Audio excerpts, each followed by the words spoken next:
Swayam Prabha. Digital India. Educated India.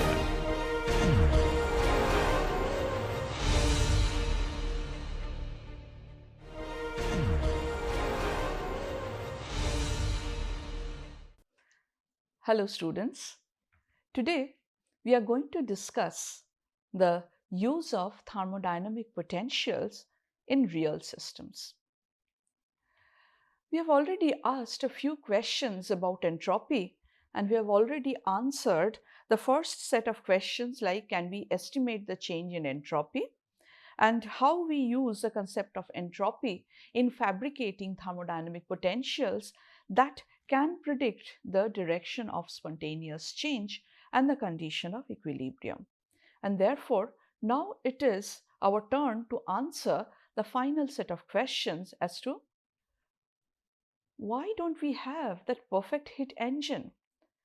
How does the concept of entropy prevent us from having eta equal to 1? So for this, let us revisit the case of Carnot engine, which employs as the working substance 1 mole of an ideal gas. So you have seen this entire sheet before, where we are talking about an isothermal reversible expansion in the first step, which takes the system from this point to this point in the PV indicator diagram along the isotherm at T equal to TH.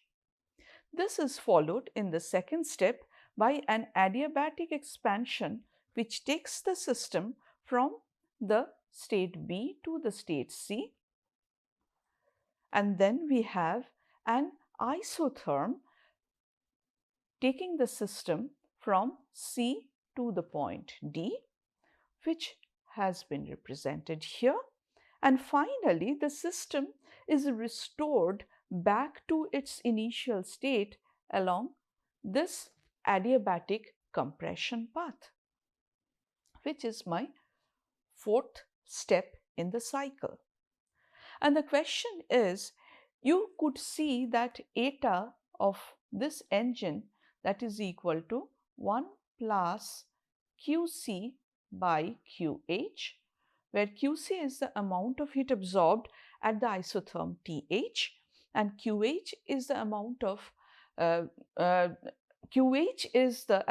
heat absorbed at the isotherm TH, and QC is the amount of heat rejected at the cold reservoir. Now the question was, couldn't I get rid of the cold reservoir or set QC equal to 0? Then of course my eta would be equal to 0. But this is, by the statement of the first law of thermodynamics, is not possible. Now let us have a look at why this is so. I am carrying out the Carnot engine using 4 reversible steps. Therefore, the work that I get from this engine is the maximum amount of work that can be derived from this engine. Now, in this case, I can provide some energy to the engine to be converted to external work. What is the amount of heat that I have provided to it? It is this amount. So if I do not have the cold reservoir, in that case, I will not have the contribution from minus Tc. So I will definitely have some amount of heat flowing into the system when I allow my engine to expand reversibly and isothermally in contact with the high temperature reservoir at TH. But as soon as the heat flows in, what happens to the entropy of the system? If I go back and identify the first isothermal step where work is being done by the system on the surrounding, then I understand that here I have the change in entropy as R ln Vb by VA. Now, by definition, since this is an expansion process, VB is greater than VA. Therefore, when you took the system and kept it in contact with the high temperature reservoir, then you increased the entropy of the system, which is given by delta S greater than 0 by this expression.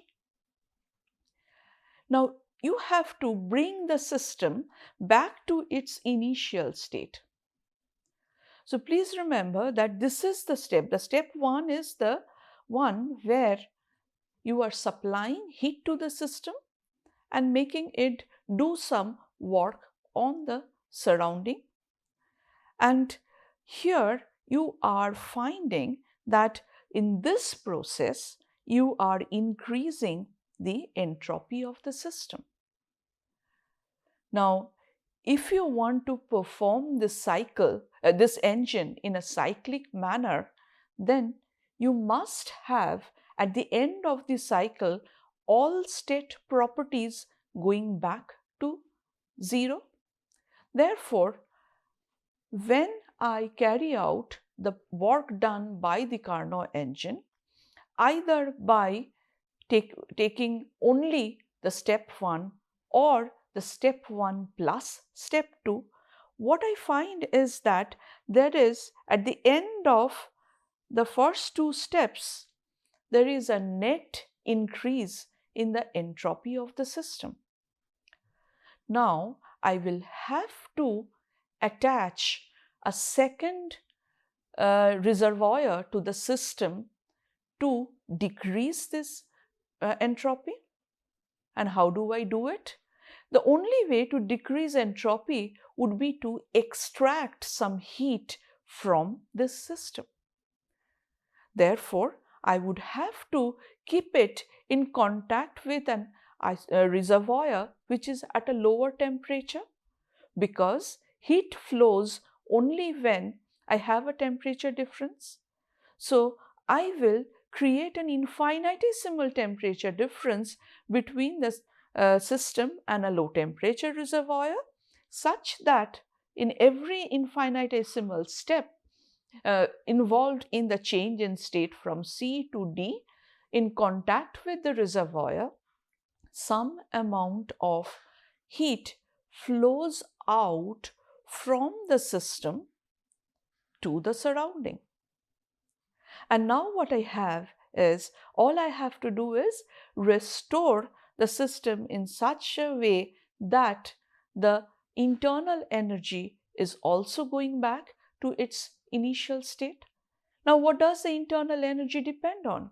The internal energy has increased during the change in state.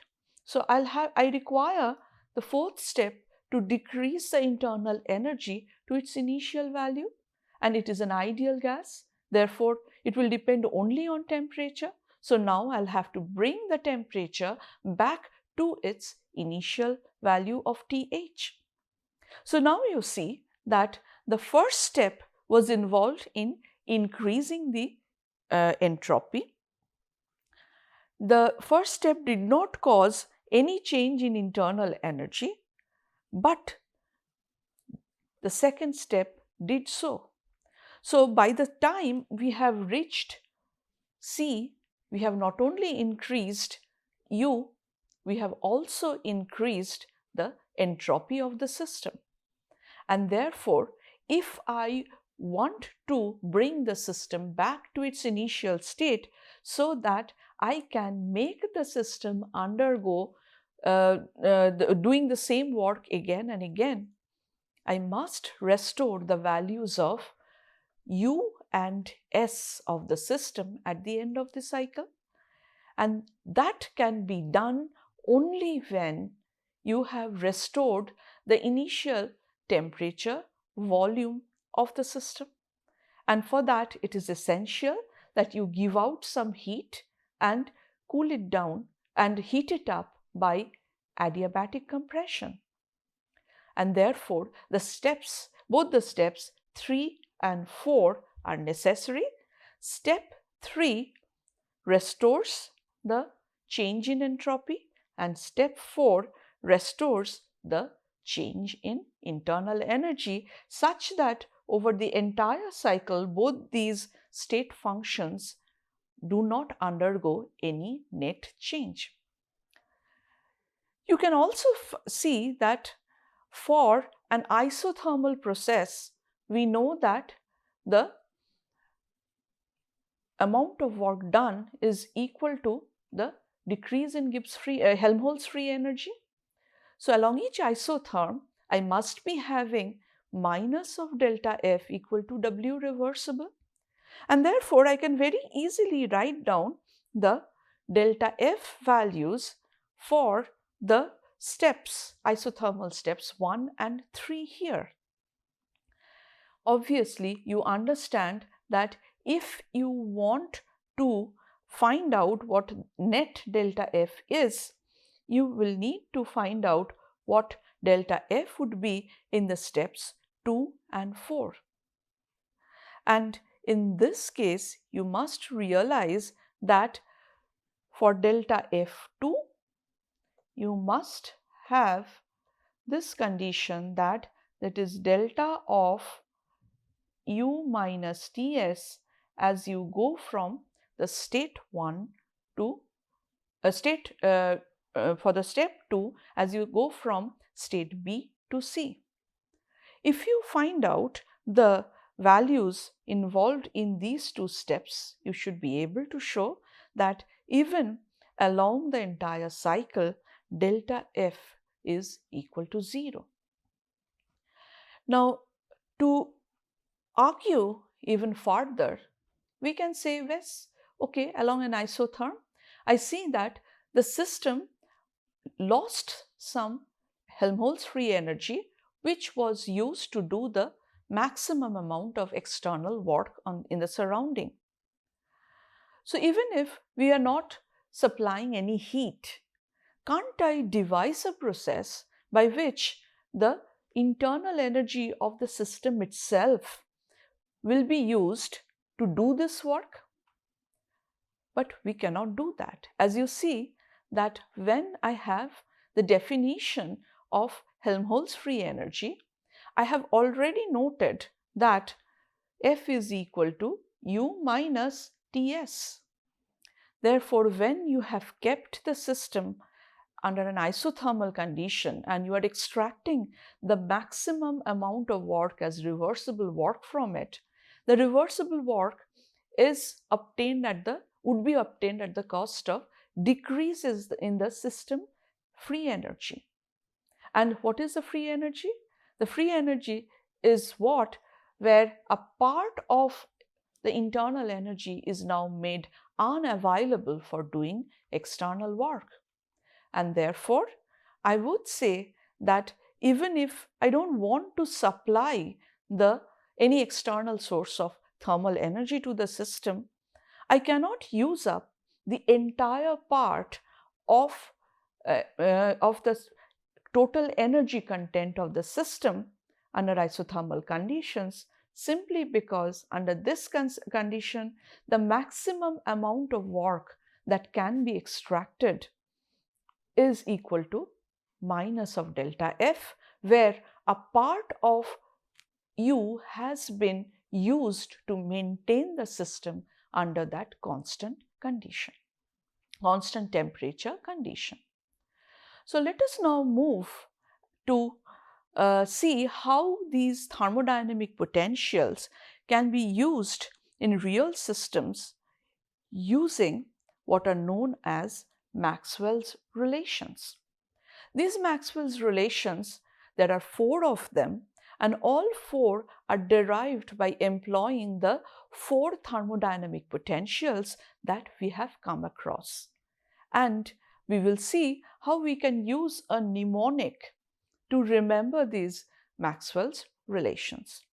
So to start, let me remind you of one definition that we have seen before. We know that for a state function A, which is dependent on the independent parameters x and y, dA is an exact differential. And then I can express dA by this expression where dA depends on dx and dy, and there are factors multiplying dx and dy which are m and n. In general, m is going to be a function of xy again, and so will be the same for n. Now what is m? M is nothing but del A del x keeping y constant, and n is del A del y keeping x constant. Now let us have a look at the four equations that we have obtained, whereby I identify that du varies directly with ds and dv. Now if I compare this relationship, can I identify that since u is a state function, du must be an exact differential? Then if I map it to this particular relationship and if I define m as del A del xy, can I find out what is the value of m and n in each of the four cases that I have identified here?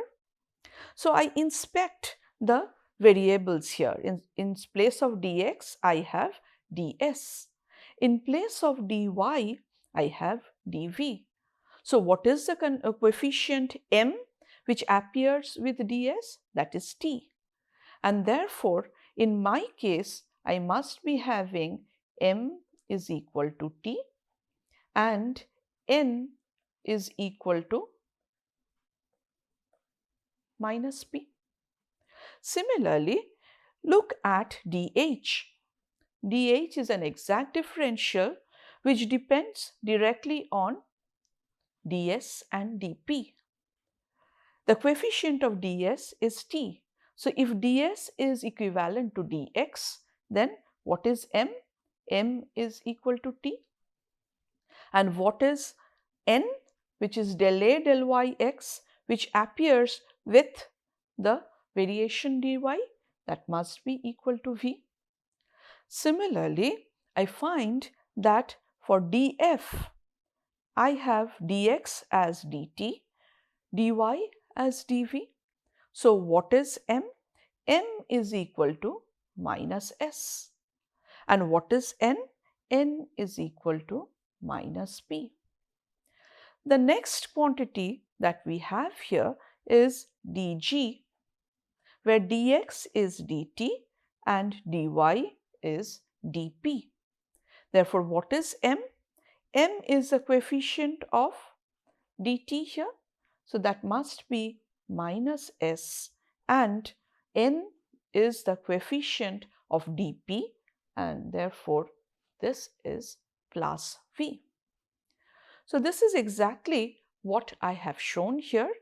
Now I have identified temperature as del u del sv as per the definition that this is the partial derivative m. Similarly, I find that minus p is nothing but del u del vs. So what I have done is I have just compared these two relationships and I identify that t is this particular derivative and minus p is this particular derivative if I am mapping dx with ds and dy with dv. And once I have these set of relationships, I can move one step ahead and say that I also know that if dA is of this form and dA is an exact differential, then I must have the following condition valid. That is, del m del y must be equal to del n del x, keeping y constant.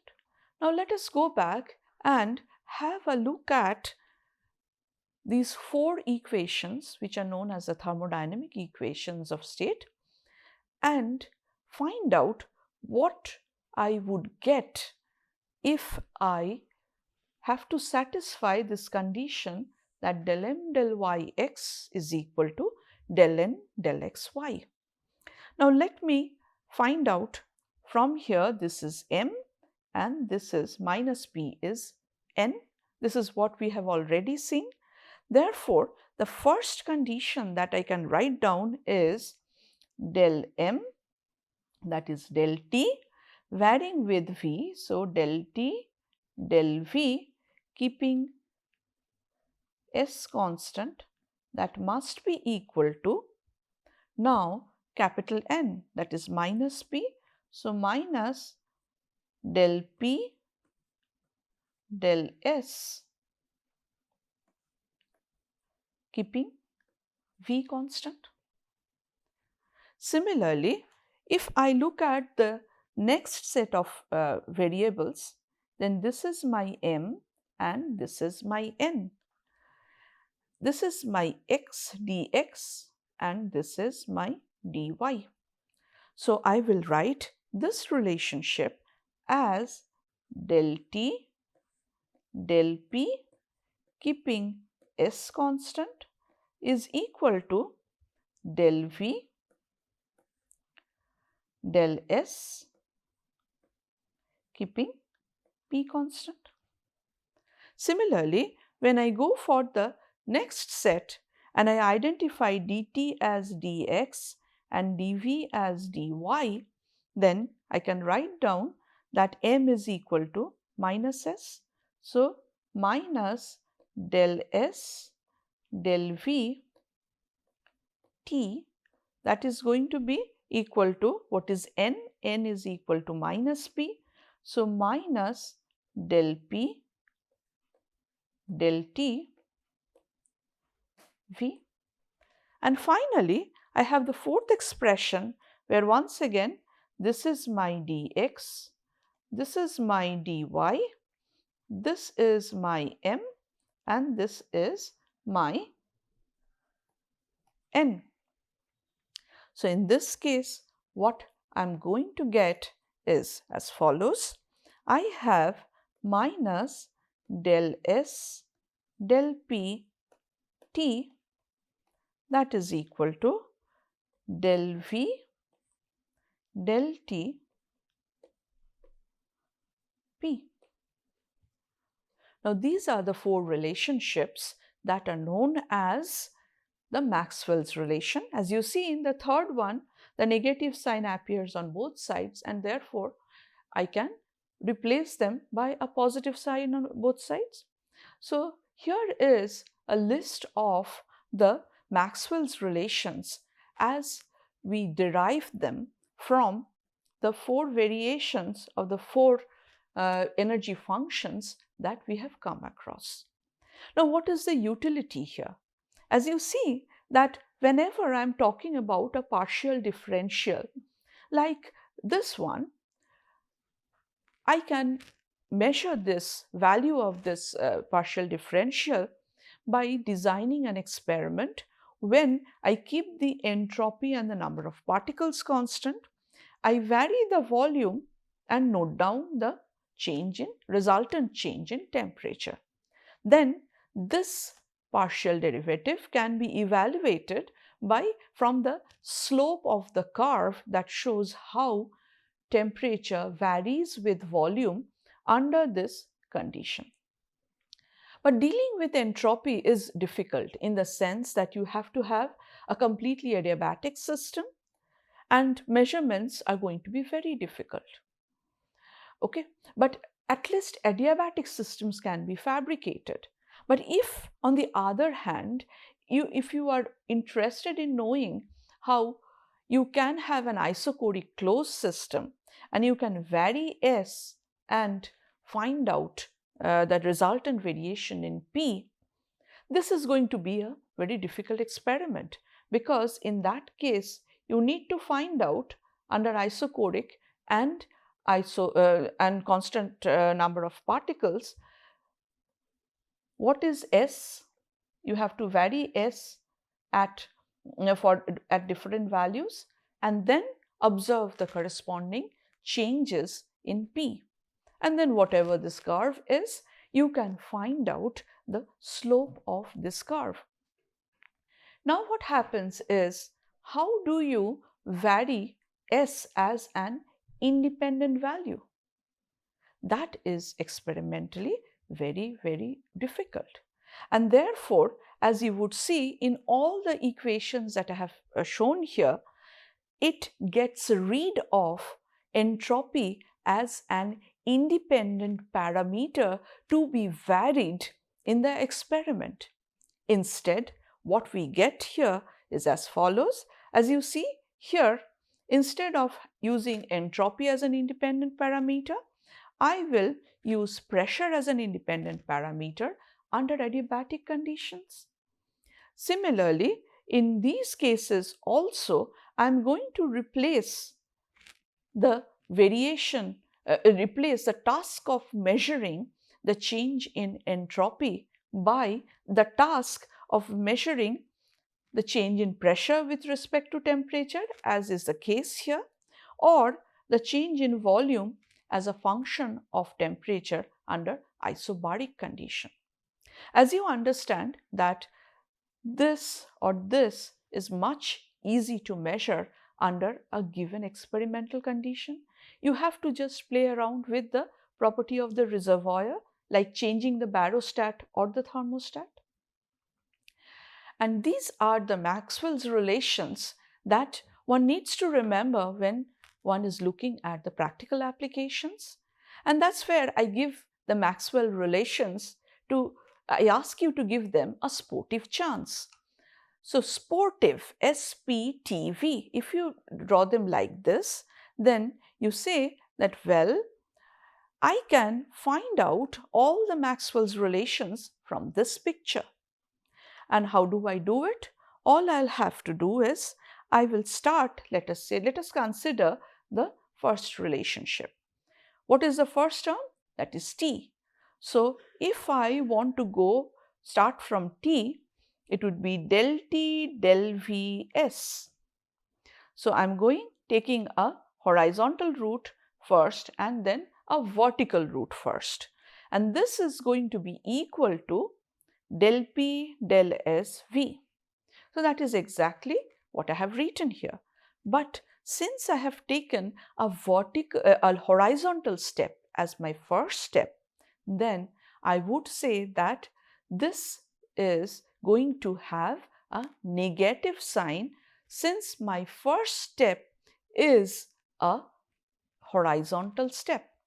Now, and that is how I would retrieve the Maxwell's relation in this from the picture of sportive. Now, let me look at the second relationship. I am going to get del T del P S. So, del T del P S is nothing but del V del S P. Now, in order to find del T del P S, what was my first step? That was a vertical step. And what was my second step? That was a horizontal step. Since I took a vertical step as my first step, I don't have to add the negative sign here. And you can check for yourself that this relationship can be, all the four relationships can be obtained by giving the Maxwell's relationships a sportive chance. Now, in my next lecture, I will be looking at how to use these relationships and find out quantities that we have not been able to estimate simply by using the first law of thermodynamics. Thank you.